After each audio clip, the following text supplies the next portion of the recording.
அந்த பொண்ணு மேல தப்பா டச் பண்ணியிருக்காங்க. அப்போ அந்த பொண்ணு சொல்லியிருக்கு, நீங்க இந்த மாதிரி பண்ணீங்கன்னா நான் இருந்து குதிச்சிடுவேன் அப்படின்னு சொல்லியிருக்கான். அவனுக்கு இன்னும் உச்சத்துல ஏறிடுச்சு. அவருக்கு உச்சத்துல ஏறவே போலீஸ் ஸ்டேஷன் பின்னாடி ஒரு பாலடைஞ்ச பங்களா கூட்டு போய் விடிய பண்ணிருக்கான். நைட் நேரம் நீங்க வெளியில போனதுனால தான் அந்த பொண்ணுக்கு அப்படி நடந்துச்சுன்னு சொல்றீங்க. அப்பனா பகல்ல வந்துட்டு கிரைம்ஸே நடக்கிறது இல்லையா? உங்க வயசுல இருக்க ஒரு அம்மா 55 வயசுல இருக்க ஒரு அம்மாவை 24 வயசு போய் அப்படி பண்றானா நீங்க எப்படி அந்த இடத்துல சப்போர்ட் பண்ணலாம்? அந்த அம்மா கவர்ச்சியா காட்டினாங்களா? ஒரு இன்சிடென்ட், ஒரு 8th ஸ்டாண்டர்ட் படிக்கிற குழந்தை டியூஷனை விட்டு வீட்டுக்கு நடந்து போகுது.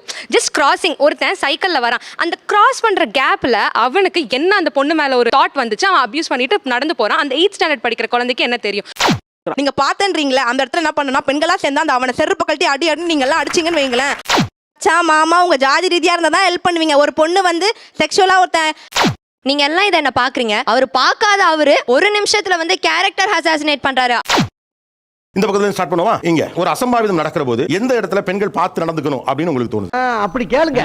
இப்ப கேட்டீங்களே நியாயமான கேள்வி. என் பொண்ணு ஒன்னு வச்சிருக்கேன், அவளுக்கு நான் சொல்லணும்னா மொழி உனக்கு கம்ஃபர்ட் இல்லாத இடத்துல பி சேஃப். வேணாம், எங்க கிட்ட வேணாம். இன்னைக்கு கிட்டத்தட்ட ஒரு 90% பேர் ஆண்கள் எடுத்துக்கிட்டீங்கன்னா எல்லாருமே நல்லவங்கன்னு சொல்லவே முடியாது. எல்லாருமே வந்து இதை எங்க பிடிக்கிறான் இல்ல சார், 90% ஆண்கள்ல கெட்டவர்னு நீங்க சொல்லிட்டீங்க. அதுதான் நீங்களும் வர்றீங்க. இப்ப நீங்க சொல்ற அட்வைஸ் நான் எப்படி எடுத்துக்க முடியும்? நல்ல செருப்பு அடிச்ச மாதிரி செஞ்சுட்டாங்க. ஒரு விஷயத்தை பொதுப்படுத்திட்டீங்கனாலே நீங்க வந்து பொறுப்புல இருந்து தப்பிச்சுக்கிறீங்கன்னு அர்த்தம். மோசமா தான் இருக்கும். நீ தான் அப்படின்னா அப்படி சார் இல்ல சார், அதாவது அந்த காலம் மாதிரி நம்ம எல்லாருமே ஞானியார்கள் எல்லா யாரும் கிடையாது. காலகட்டத்திலயுமே எல்லாம் இருந்திருக்குப்பா. அந்த காலத்திலயும் மனுஷன் ஆக்சுவலா இதை விட மோசமா இருந்திருக்காங்க. பாய் ஃப்ரெண்டோட போறாங்க, நம்ம ஒரு ஃப்ரெண்ட்லியா நம்ம அவங்க கூட டைம் ஸ்பெண்ட் பண்ணணும், பேசணும். அப்படிங்கும்போது அவங்க வந்து ஆளே நடமாட்டம் இல்லாம ஒரு டேஞ்சரான ஒரு இடத்துக்கு கூட்டிட்டு போய் அவங்க அங்க பேசிட்டு இருந்தது தப்பு தாங்க சார். சோ பாதுகாப்பே இல்லாத இடத்துக்கு போயிருக்க கூடாது. என்னையா களத்து மேட்ல 10 மட்டும் நல்ல அடிச்ச மாதிரி வர்ற? இவ யார் இந்த பொம்பளை?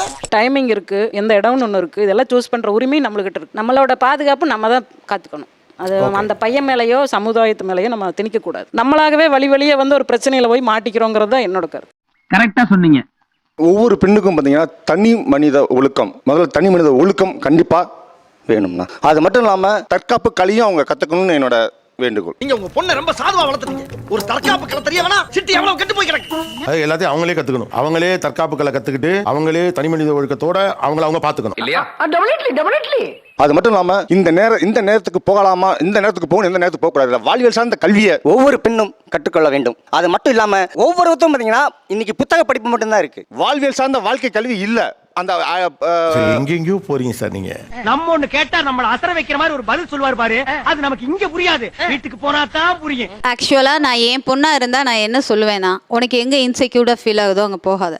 லேட் நைட் வெளியில போறது தப்பு இல்லை, பட் சேஃப்டி அண்ட் செக்யூர்டா போகணும். குரூப்பா போங்க, ஃப்ரெண்ட்ஸா போங்க. என்னடா சொல்ற? ஒரு பேரு 2 பேரு தனியா போற இடங்கள்ல தான் அசம்பாவிதம் ரொம்ப நடக்குது. நைட் ஷோ படம் பார்க்க போறது தப்பு இல்லை, நைட் அவுட் தப்பு இல்லை. ஆனா நீங்க எப்படி குரூப்பா ஃபார்ம் பண்ணி போறீங்கன்றது ஒண்ணு இருக்கு.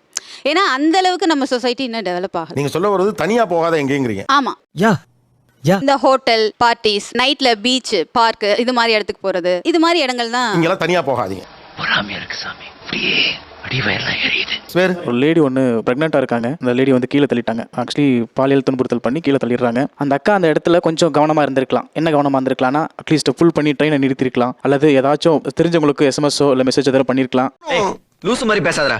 அவங்க ஒரு கர்ப்பிணி பெண்ணு சொல்றீங்க, அவங்க என்ன கவனமா இருந்திருக்கணும் அதுலன்னு கேட்குறேன். நம்மளை சார்ந்து இருக்கிறவங்களோ இல்லை கணவனையோ அல்லது இந்த மாதிரி அன்டைமில் ட்ராவல் பண்ணும்போது கணவனையோ கூட போட்டு இருந்திருக்கலாம். இப்ப ஒரு கர்ப்பிணி பெண்ணு ஒரு ட்ரெயின்ல தனியா போகணும்னு விருப்பப்படுவாங்களா? என்ன தவிர்க்க முடியாத சூழ்நிலை போயிருக்காங்க. அப்ப உங்களுக்கே தெரியுது அது தவிர்க்க முடியாத சூழ்நிலை. தவிர்த்திருக்கலாம், பயணம் இருந்திருக்கலாங்கிறீங்களா? பயணத்தை தவிர்த்திருக்கலாம். பயணம் எதுக்கு பண்ணிருப்பாங்க? பொழுதுபோகல ட்ரெயின்ல இங்கேருந்து கூடுவாஞ்சேரி வரைக்கும் போகணும் போயிருப்பாங்க.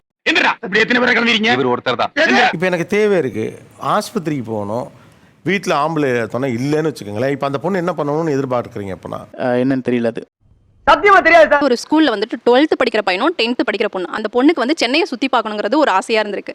உனக்கு வேற ஆசையெல்லாம் வரக்கூடாதா? அப்ப அந்த ஃப்ரெண்ட்ஸ் மூலியமா அந்த பையன் தெரிஞ்சுக்கிட்டான். அப்ப அடுத்த நாள் சொல்லியிருக்கான், நம்ம ஸ்கூல்ல லீவு போட்டு சென்னையை போய் சுத்தி பார்க்கலாம், வா அம்மா கிட்ட வந்து ஸ்கூலுக்கு போறேன்னு சொல்லிட்டு வந்துடு அப்படின்னு சொல்லியிருக்கான். சேம் அதே மாதிரி அடுத்த நாள் வந்துட்டு ஸ்கூலுக்கு 2 பேருமே லீவு போட்டு பைக் எடுத்துட்டு சென்னை வந்திருக்காங்க.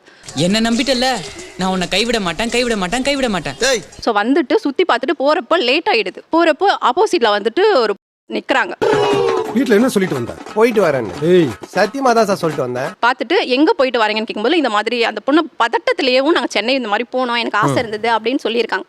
அந்த பையனை அடிச்சு நீ வீட்டுக்கு போடா, நான் அந்த பொண்ணை சேஃபா வீட்டில் விட்டுறேன்னு சொல்லியிருக்காரு. அந்த பொண்ணும் நம்பி ஏறி உட்காந்துருச்சு. அந்த பொம்பளையை தூக்கி வண்டியில ஏத்து, அந்த ஆம்பளை மேல வண்டி ஏத்துறா. ஆனா அவங்க போறப்பயே அந்த பொண்ணு மேல தப்பா டச் பண்ணிருக்காங்க. அப்போ அந்த பொண்ணு சொல்லியிருக்கு, நீங்க இந்த மாதிரி பண்ணீங்கன்னா நான் இருந்து குதிச்சிடுவேன் அப்படின்னு சொல்லியிருக்கான். அவனுக்கு இன்னும் உச்சத்துல ஏறிடுச்சு. அவருக்கு உச்சத்துல ஏறவே போலீஸ் ஸ்டேஷன் பின்னாடி ஒரு பாலடைஞ்ச பங்களா கூட்டு போய் விடிய பண்ணிருக்கான். இது இந்த நாட்டினுடைய சாவக்கடியா. ஒரு படத்துல சரியா சொன்னார், இந்த நாடும் நாட்டு மக்களும் நாசமாய் போகட்டும். ஆனா அந்த பொண்ணு தைரியமா அவங்க அம்மா கிட்ட போய் சொல்லிடுச்சு எல்லாமே இந்த மாதிரி நடந்துருச்சு அப்படின்னு. அடுத்த அந்த காலையிலேயே அவங்க அம்மாவும் போலீஸ் ஸ்டேஷன் போய் கூட்டிட்டு போயிட்டு இந்த மாதிரி நடந்திருக்கு, அரெஸ்ட் பண்ணிட்டாங்க. ஆனா அங்க யாருக்கு பாதிப்பு? வர கேஸ் எத்தனைனா மானத்துக்கு பயந்து வெளியே சொல்லாதது. பஞ்சாயத்துல பைசல் ஆகுதுன்னு இன்னும் எத்தனை கேஸ் இருக்கும்? உன்னோட ஏஜுக்கு இந்த மாதிரி யோசிக்க கூடாது. பெத்தவங்க கிட்ட சொல்லு, உனக்கு சுத்தி பார்க்கணுமா பெத்தவங்க கிட்ட சொல்லு. தம்பி கரெக்டா பாயிண்டா பேசுது. டெல்லி மாணவி நிர்பயா போட அந்த வன்புணர்வு சம்பவம் இந்தியாவையே உலுக்கி போட்டுச்சு சார். அந்த பெண் அன்னைக்கு இரவு நேரம் ஆண் நண்பரோட சினிமா பார்த்துட்டு லேட் நைட் வந்தாச்சு. பஸ்ல பார்க்கும்போது எல்லா போதையில இருக்காங்கன்னு தெரிஞ்சாச்சு. தெரிஞ்ச உடனே ஒரு படிச்ச பொண்ணு உடனே இறங்கிட்டு இருக்கலாம். ஏதோ பேசுறதுக்காக பேசிட்டு இருக்காத, நேரத்துக்கு அடுத்தாத நல்ல விவரமா பேசு. தேவையில்லாம அவங்களோட வாக்குவாதம் பண்ணி செஞ்சு ஒரு பெரிய வன்புணர்வு நடந்து உயிரை இழந்தாள் இல்லையா? அப்படி இருக்கு சார் நம்ம நாட்டோட நிலைமை. நைட் நேரம் நீங்க வெளியில போனதுனால தான் அந்த பொண்ணுக்கு அப்படி நடந்துச்சுன்னு சொல்றீங்க. அப்பனா பகல்ல வந்துட்டு கிரைம்ஸே நடக்கிறது இல்லையா? Good question. ஒரு ஸ்மால் ஜியோகிராபிக்கல் மிஸ்டேக். அங்க சிச்சுவேஷன் வந்து நடக்குது. மென் அண்ட் விமன், பெண்கள் ஆண்கள் ரெண்டுமே லைக் இருக்காங்க. அது ஏன் நீங்க பெண்களை விக்டிம் ஆக்குறீங்க? பாய்ஸ் ஆர் கிரியேட்டிங், ஆண்கள் அதை கிரியேட் பண்றாங்க. நீங்க ஏன் பெண்களை விக்டிம் ஆக்குறீங்க? அந்த இடத்துல அந்த பெண் தான் தப்புன்னு ஏன் சொல்றீங்க? அவர் கேள்விக்கு பதில் சொல்லுங்க மாமா. ஏன்னா பெண் மீது சமுதாயத்துக்கு ஒரு அக்கறை இருக்கு. ஏன் ஆண் மேல இல்ல அந்த அக்கறை? இப்படி எத்தனை பேர் கிளம்பிருக்கீங்க? வளர்க்குறப்ப பெண் நீ இப்படி இருக்கணும், நீ இப்படி இருக்கணும், நீ இப்படி இருக்கணும்னு சொல்லி வளர்க்குறத, அது ஏன் ஆண்களை வந்து நீ இப்படி தான் இருக்கணும், நீ சேஃபாக பார்த்துக்கணும் அப்படின்னு சொல்லி ஏன் வளர்க்க மாட்டேங்கிறீங்க?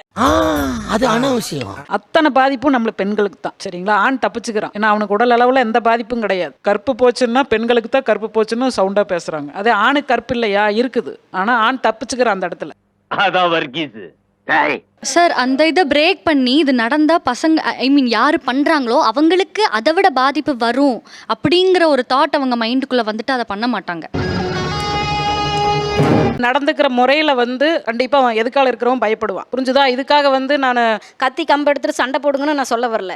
நம்ம போல்ட்னஸா ஸ்ட்ராங்கா நம்ம ஒரு இடத்துக்கு வந்து இதுதான் ஃபிக்ஸ், இந்த இடம் தான் நம்ம லிமிட்னு ஒரு கர்ப்பிணி பெண்ணை அவங்க போல்டா தனியா டிராவல் பண்றாங்க. ஆனா அவங்களுக்கு இது நடக்குது. எப்படி பேசினாலும் கேட்டு போறானே.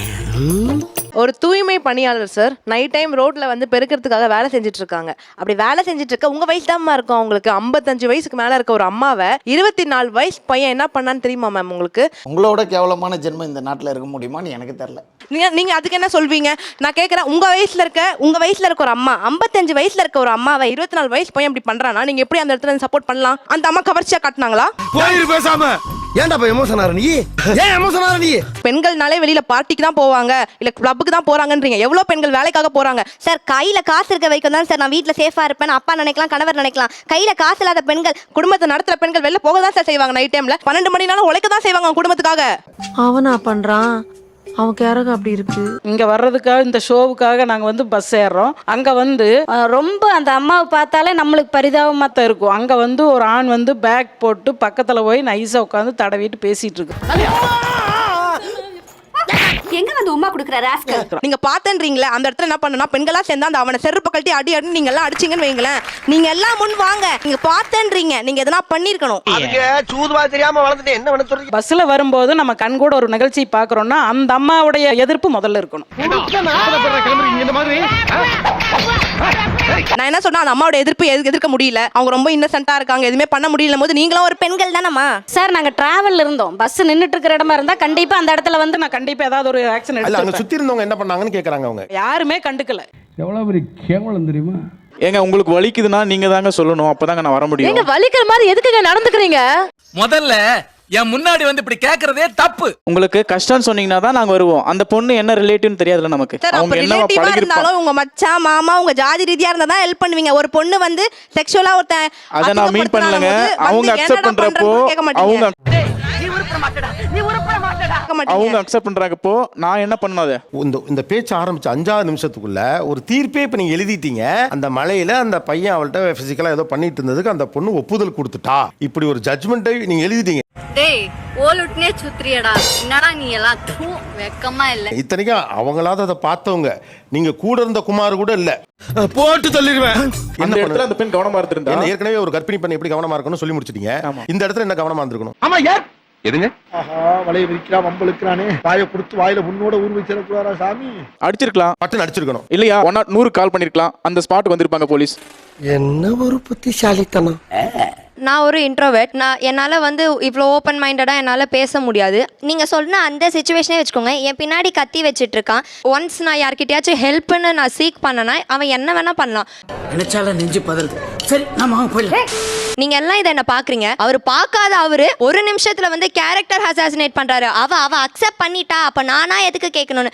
இவங்களும் ஒரு லேடி தானே, அந்த இடத்துல இவங்க இருந்தாலும் இவங்க அப்படிதான் அக்செப்ட் பண்ணிருப்பாங்களா?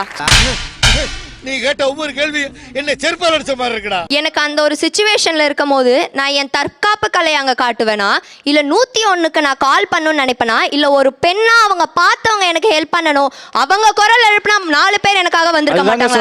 அவனை மன்னிக்க கூடாது, ஒரு துளி கூட அவனை மன்னிக்க கூடாது. அந்த தற்காப்பு கலையை பயன்படுத்துங்கன்னா ஏங்க, நான் அந்த இடத்துல இருக்கும் போது தற்காப்பு கலைக்கு போவேனா 101க்கு போவேனா? ஒரு பொண்ணோட சப்போர்ட் தானங்க எனக்கு வேணும். என்னங்க அர்த்தம்? ஏதோ தவறுங்க. என்னங்க அர்த்தம்? தற்காப்பு கலையை பயன்படுத்துங்கன்னு தான் சொல்றேன், அடிச்சிருக்கலாம் தான் சொல்றேன். இப்போ பின்னாடில இருந்து டப்புன்னு ஒருத்தங்க வந்துட்டு உங்க வாயை பொத்தி கழுத்துல கையை வச்சுட்டு நகை நட்டெல்லாம் கழட்டி கொடுன்னு கேக்குறாங்க. தற்காப்பு கலையா பயன்படுத்துவீங்க அங்க?